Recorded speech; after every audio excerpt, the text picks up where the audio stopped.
سیدنا حذیفہ بن یمان فرماتے ہیں کہ میری والدہ نے مجھ سے پوچھا کہ تمہیں نبی پاک صلی اللہ علیہ وسلم سے ملے ملاقات کے ہوئے کتنا عرصہ بیت گیا؟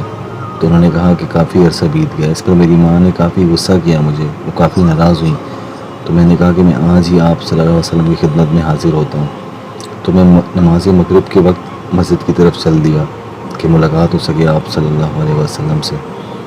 جب نماز مغرب ادا کر لی تو آپ صلی اللہ علیہ وسلم نفلی عبادت میں کافی مشغول رہے، یہاں تک کہ عشاء کی نماز بھی ادا کر دی مسجد میں۔ اس کے بعد جب آپ صلی اللہ علیہ وسلم نے نماز ختم کی اور گھر کی طرف جانے لگے تو میں بھی پیچھے پیچھے چل پڑا۔ اتنے میں آپ صلی اللہ علیہ وسلم رکے اور کہا کہ کون، حذیفہ ہو؟ میں نے کہا جی ہاں یا رسول اللہ۔ تو میرے بتائے بغیر میرے نبی نے مجھے اور میری ماں کو بخشش کی دعا دی۔ اس کے بعد سیدنا حذیفہ بن یمان کا مزید بیان یہ ہے کہ آپ نے ارشاد فرمایا کہ آج رات ایک ایسا فرشتہ زمین پر اترا ہے جو پہلے کبھی نہیں آیا۔